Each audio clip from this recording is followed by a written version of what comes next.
Okay, where is...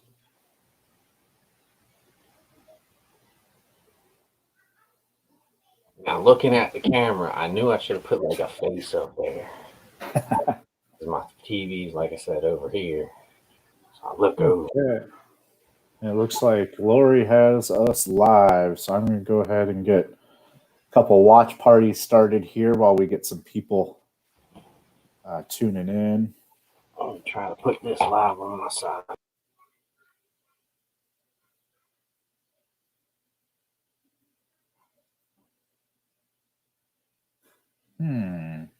Looks like we just lost our two guests. Give me just a minute here, everybody.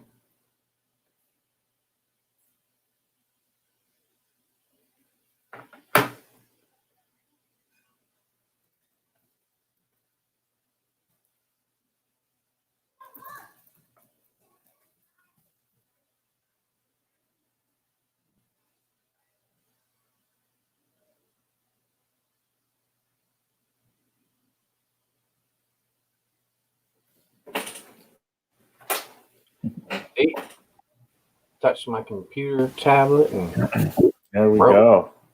Lost you there. Welcome back. I hit like 5 keys and all kinds of screens popped up. Yeah. Okay, we'll get rolling here in just a second, everybody. Forgive the technical issues. You know, becoming president, people gonna make mistakes. And if you can't roll with the punches, you're in for some trouble.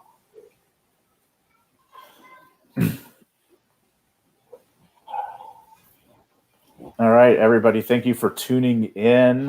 Go ahead, get your watch party started, share with your friends. Make sure we get as many eyes on this tonight as we can. But I hope everybody's having a good Friday and appreciate you joining us. Welcome to the now third edition of what I've coined BeFree TV while we're here on lockdown. But we'll be talking about, you guessed it, freedom and freedom-based solutions to government-manufactured issues and how our solutions can make the lives of everyday people better. So I'm excited to be joining all of you in this type of format. And over the next couple of weeks, we're going to be diving into some, good healthcare and insurance reform conversations with some doctors, with some insurance professionals, small business owners, candidates for office. And I hope to have some good conversation and come up with some ideas that will help bring some prosperity back to the lives of Americans and Washingtonians. So with no further ado, I'm excited this evening to bring Mr. Erik Gehardt to the screen for you all. He's running for the Libertarian Party nomination for President 2020. Welcome, Erik. Thank you for joining us. Well, thank you for having me. I mean, I've been trying to do some things on my own and drum some things up and come out here and say my piece to everybody. And I got a couple of plans that might actually benefit a lot of people. What kind of topic would you actually like to start talking about today? Well, yeah. So, I mean, let's just dive right into it. So tell me a little bit here about your political background and where are you from? Like, you're calling from what part of the United States? I'm in Pennsburg, Pennsylvania. So I'm on the East Coast. Okay, cool.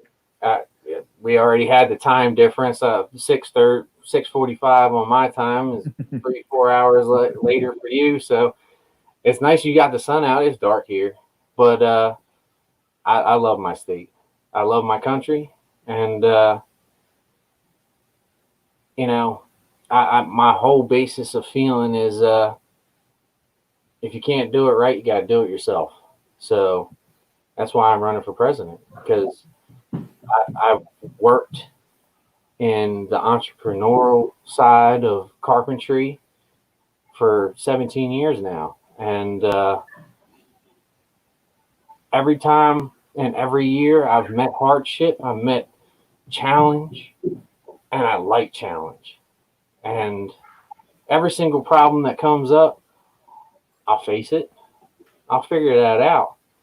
And we're going to come out on the other side better together. And that's something we need right now. I appreciate that desire to, get involved instead of maybe just complaining about what other people are doing.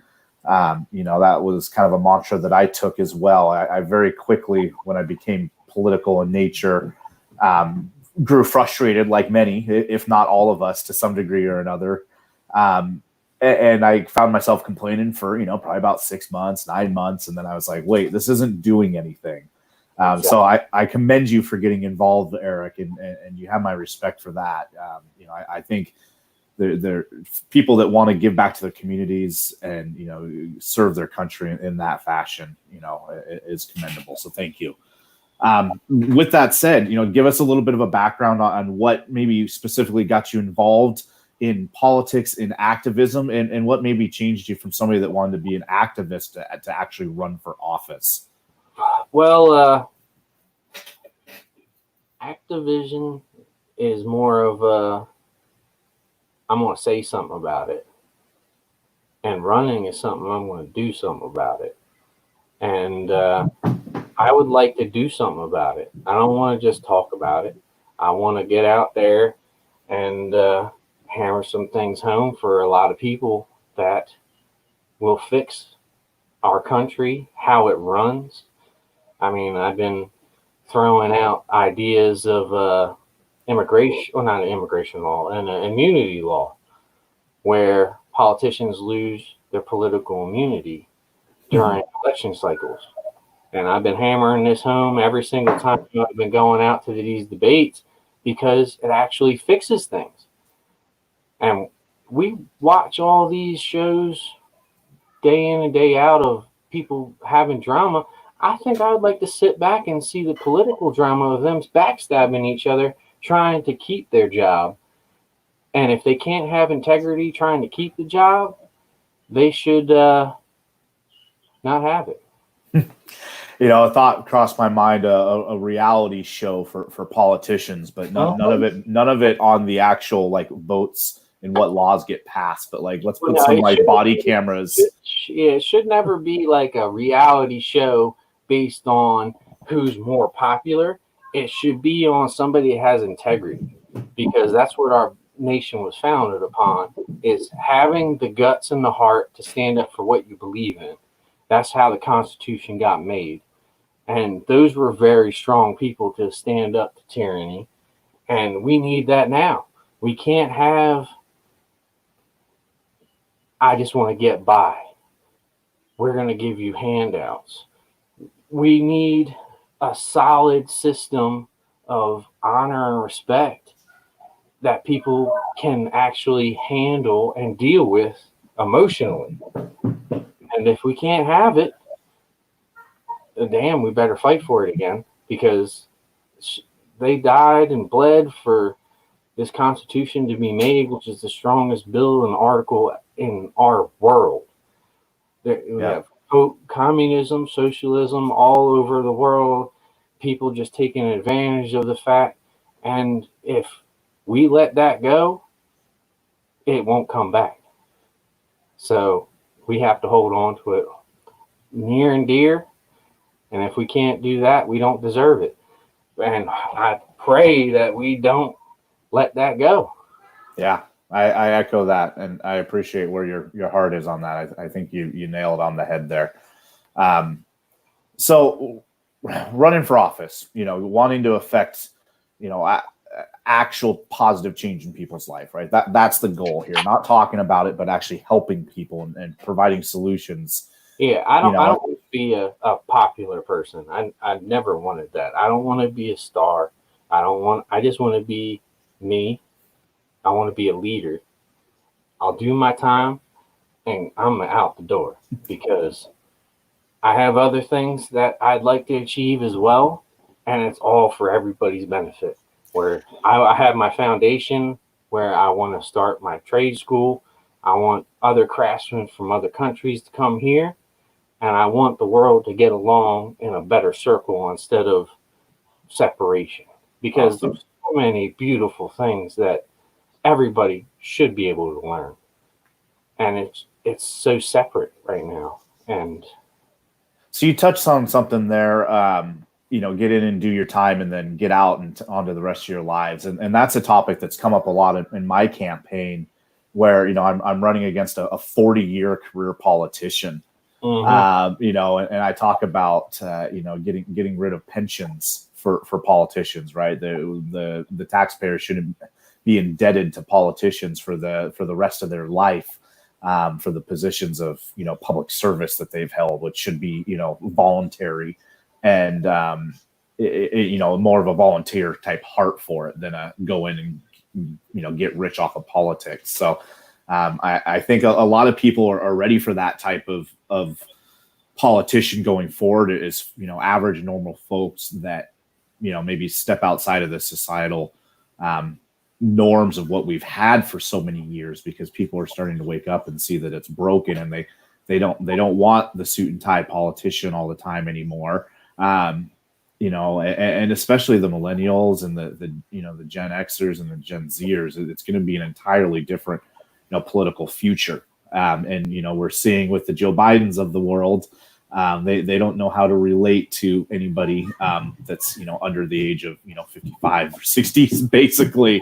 Yeah, no, they're that's the old mentality of I'm in charge, I'm the man. There's no opinion. Yeah. And so if we get a libertarian president, right, and we are the man or the woman that is in there, right, and we want to fix things like healthcare, right, things that we know is a hot topic for people, that's affecting daily lives, and things like the insurance that pays for that healthcare. We obviously need to make some changes. Talking about Biden on that one, I mean, he broke it to start. I mean, I was on Obamacare. I don't know if you were, but when I signed up for it, I had to pay $13. It was a $550 bill, which only $200 of it went to paying for the insurance. And when I had my own private insurance working for myself, it was $120. So you're talking half of what they actually charge for me to get it myself through my own insurance provider, which we need to have, which the competition actually keeps the cost down. Now, if we have government only, it's not actually going to solve anything, because there's no competition now. So that becomes a monopoly, one of the very things that we're fighting against in the private enterprises. The whole socialism, bringing it together, is you're on government only, they set the price, and that's it. Now, I didn't talk about the other half of that $500. That was set up by Obama because he wanted to get it out quickly. They made 7 corporations that were just call centers to suck the money in as a pyramid scheme to get it done quickly. So they're getting half of the money that the government is paying through subsidies. And the other half is what you would normally pay for your premium. And then the government just kind of pays it all. And that's the reason why they're going to be in debt $40 trillion in 10 years, because they got to pay a $500 bill and people are only paying $15 like I was. I mean, that makes no sense. I mean, that's not a good business plan. I mean, that's broken. It's definitely broken. Yeah. And I mean, there's many other ways. I mean, you could look through healthcare throughout the world. And my basis for a healthcare plan would be more of a British plan, where if you have a premium, it's taken out of your taxes, you set this up. But if you're healthy throughout the year, you get a 25% break. So instead of, say it's like $1,200, $1,400, something like that for the year, you knock that down to $750 because you're healthy for the year. I mean, that's not that much. That cuts it down. What's interesting is feasible way to get it done. Yeah, that's an interesting idea. I hadn't heard something specifically like that before. What begs the question here, because I know a lot of people that are watching right now would love any idea that reduces the cost of insurance. And maybe gives them their money back when they don't use it. Exactly. What a lot of people might not know, and one of the reasons I'm running for state insurance commissioner is because I do know, some of these more finite issues, is it's actually illegal in the state of Washington, and I'm sure most others, if not all others, to offer refunds like that. There are state laws that legally prohibit them from doing that. We were actually just a federal government program that was set up and was federally set up to do that way would be able to override that in a way so that they just have to take it. But that's a good plan. Now, when you have a bad plan, and we have the one we have in place, it just purges money, and you're just no better for what you started at. And I've said, all right, so I've talked to a few candidates that haven't been able to run yet because they're too young. And I've given them a challenge that every president should be able to make money for the country, because if you can make money for the country and have a plan to do so, you're not taking more from the people. And that's how it should be set up. That's what a president is. And that's how everything should be done from now on. Because without it, it's just, you're wasting everybody's time. Yeah, I mean, we should definitely, I think, look for ways to turn this country into a profitable state, because I think we just recently crested 23 trillion to now $24 trillion in debt, and yeah, absolutely. Awesome. Well, I appreciate your thought there. That's a cool idea. So we definitely need to work to remove the regulations that at the state and the federal level that would prohibit insurance companies from offering flexible options like that.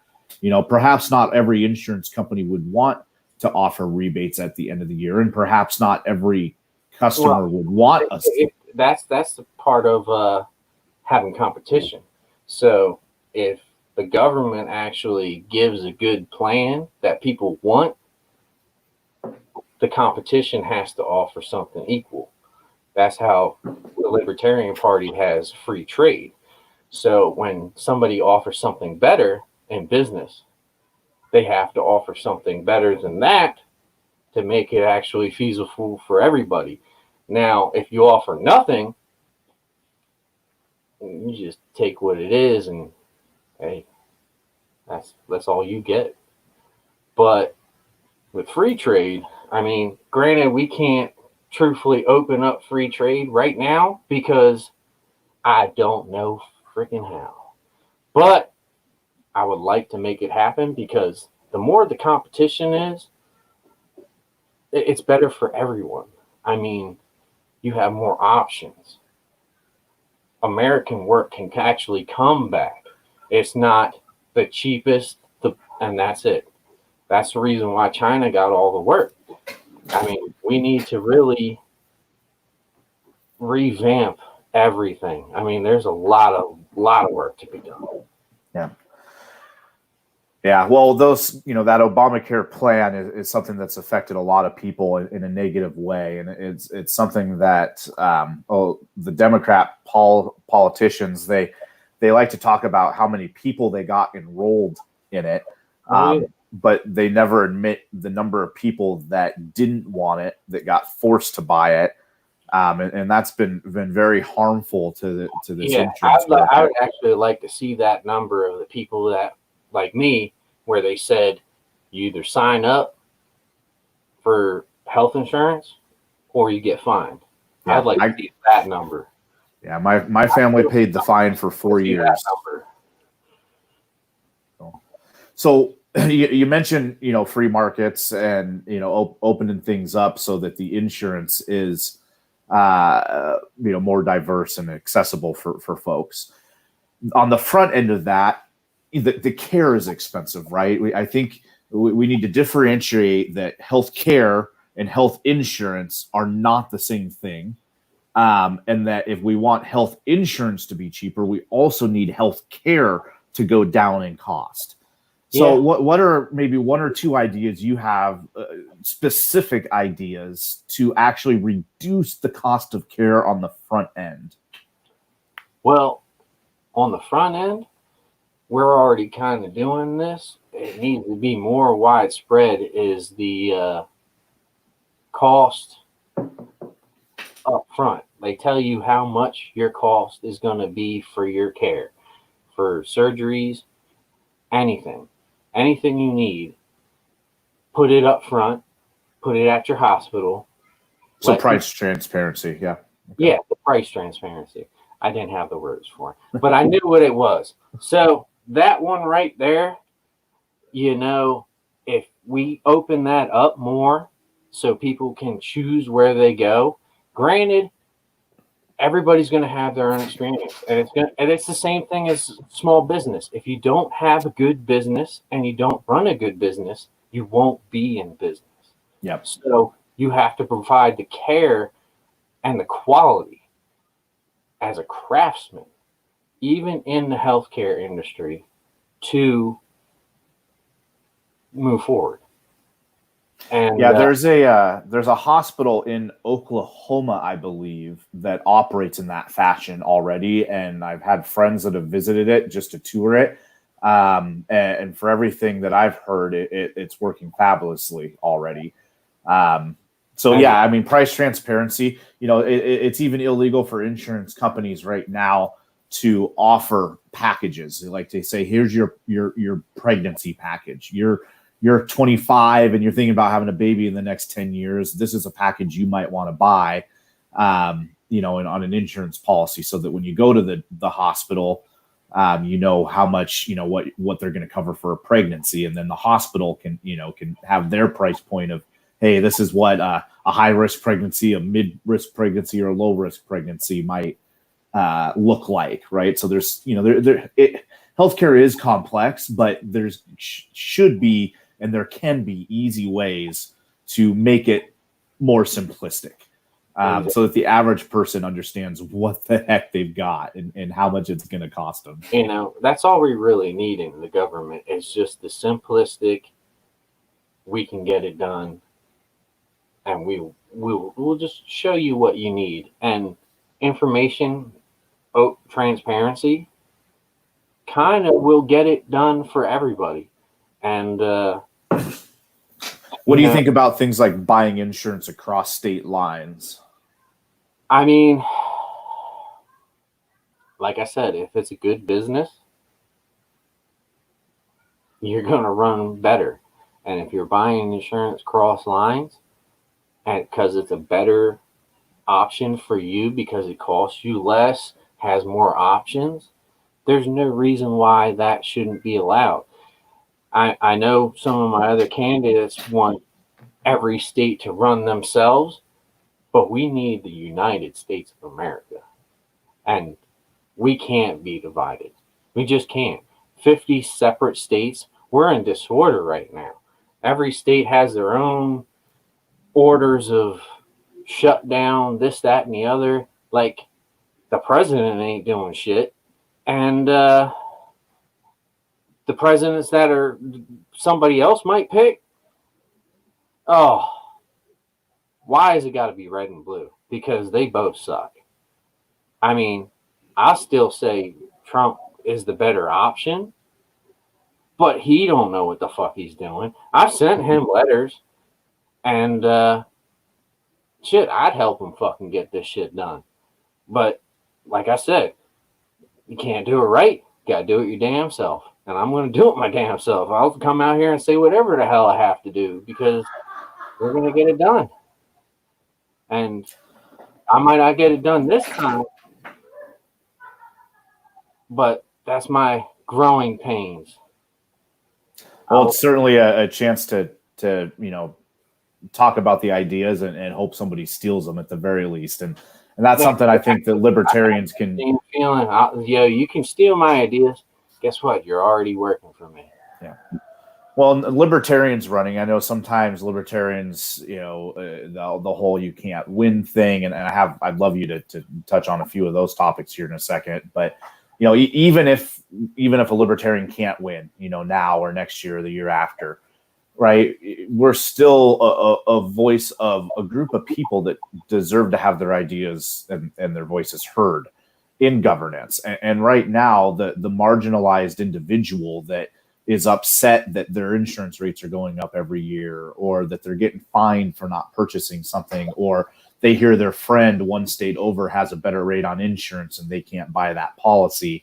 There's so many things that people have been complaining about, and government doesn't relieve those pain points that are hurting their lives, which takes away that self-ownership that makes libertarianism so special.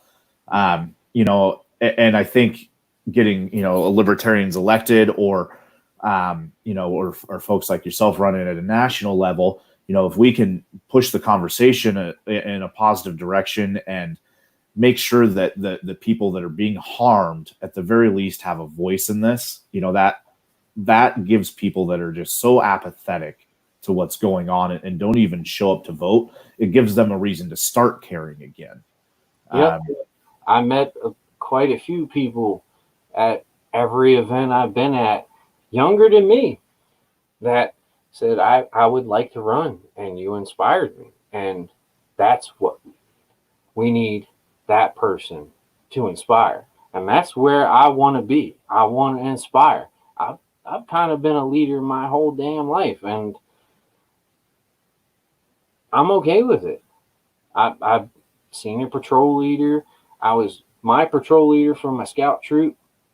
First off, the second I could be elected as a senior patrol leader, even older kids elected me as a senior patrol leader. They didn't want the job.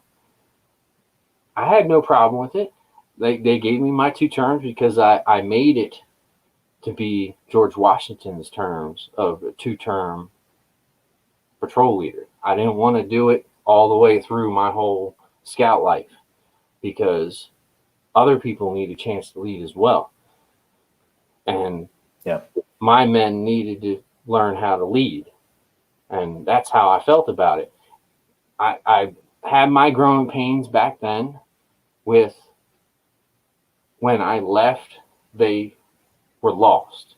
And that's kind of where we are as a nation right now. We don't have a true leader. And I'll stand up and do it. I can do it. I know I can do it. That's why I'm doing it. And I'll bring that fire. I got my cabbage walked in. So one of the things that is harmful, I think, to that marginalized person, right? The person that, like I said earlier, that's upset about their Obamacare fines, or somebody whose taxes have gone up every single year, and whatnot.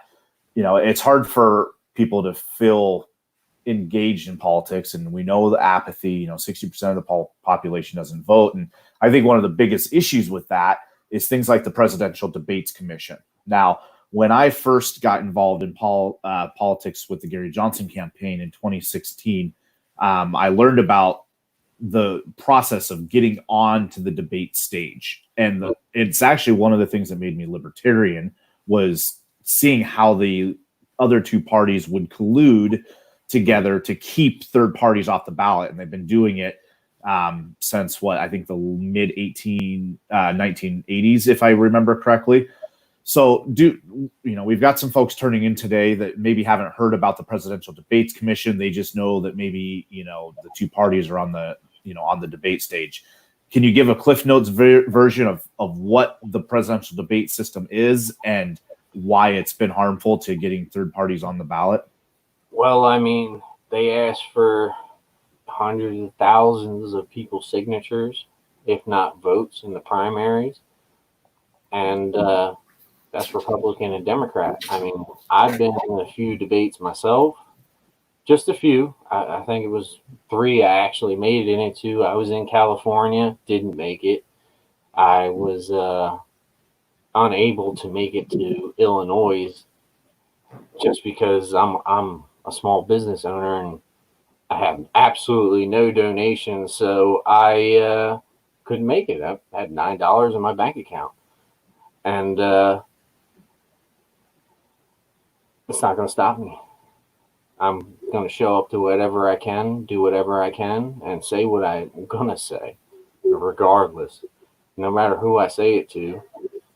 But with the So do the presidential debates, like they have the 15% threshold to get onto the debate stage.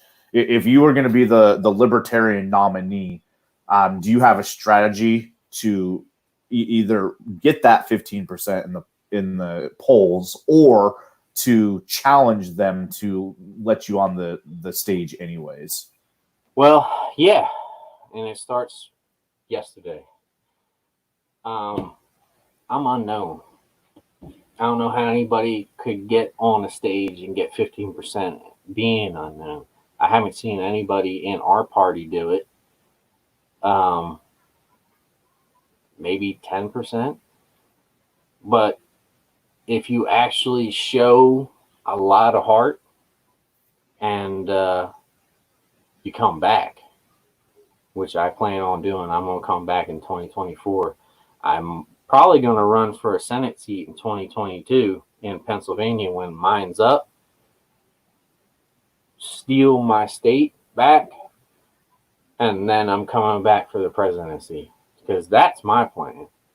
And we'll see if I actually accomplish it. But I got a few years to actually get it done. And you give me a little bit of time, I get a lot done. So that's feasibly the rough draft of my plan. I'll put it more together as we get longer by. But stealing it this year, if I became the nominee, I'd be making a lot of friends, let's say. I know a lot of the other candidates. A lot of them actually like me. I mean, a few of them sent me invites to other debates that I was unaware of, because I'm kind of winging it. I don't have a project manager, or let's not say project manager. I don't have a campaign manager. Mm-hmm. I'm running this by myself. This is me and only Erik G. That's it. Doing my treasury. I'm doing all my FEC reports by myself. I'm figuring out every little bit there is to run for president of the United States by myself. So when I get to the next stage and I can afford for somebody to come and help me, we got a leg up. And that's the kind of leader I am. I learn first through failure. And I don't mind failing, because that's the best teacher there is in this world. I mean, I've done carpentry for 17 years. I've failed quite a few times. Yeah. I often say that you only lose if you refuse to learn. Yeah. Right? That we have to learn through those failures. And one of the ways I've learned here that I think I would like to encourage others to learn from is it's taking a back seat to what's going on right now, and like you said at the start of this, Erik, that hoping somebody else is going to fix it isn't going to be what we need to get the change that we're looking for in our lives, right? And that means showing up to county council meetings. It means showing up to your city council meetings when you'd rather be home watching Netflix, or door knocking for your campaign, for candidates that you support, and donating the the $5 you can, or the the 2,000 that you can, but we've all got a role to play in this. And even though any one person's ideology, might not all be aligned, right? We all want prosperity, right? And we need to work towards a peaceful coexistence with one another, and get past this two-party, corrupt system that we know is harmful. But culture and society has just gotten stuck in a rut of that there's a one size fits all for everything, and it's really been co-opted, or it's really co-opting our freedom and our individual liberties. And exactly. I'm sure you agree. No, I totally agree. And like I said, I keep coming back to my immunity law, where if we can get integrity back into our government through my immunity law, Now I have to get other people to get on this board, but I haven't actually talked to any other senators and everything like that. So if I can get into the Senate, I'm gonna pitch this like it's no tomorrow, that everybody needs to have integrity. And if they can't show me their heart and they want to show me they're corrupt, oh, I'm gonna drop them to the ground. They're gonna pay for what they have to do, because this is our country. They're supposed to be the people's representatives, and if they're not gonna do it, I'm gonna make them do it, hard way or the good way. That's what we need right now, is people ready to go to battle, not physically through the libertarian way, but the non-aggression principle. Exactly. I'm very aggressive, but it's that passive aggressiveness. It's like more. I can be aggressive. Pacifist at heart. I'm not a pacifist at heart. No. But it's only if they deserve it, and we kind of need that. I mean, I'm not gonna take your life. I'm not gonna do it. But you disrespect somebody, you're hitting a lady, I'll take you outside and I'll show you how to be a man. I mean, that's what we need right now. We need a lot of people that'll do that. And we need that in our government, as our forefathers did. They wanted to take us for everything we had, and they brought up arms, and guess what?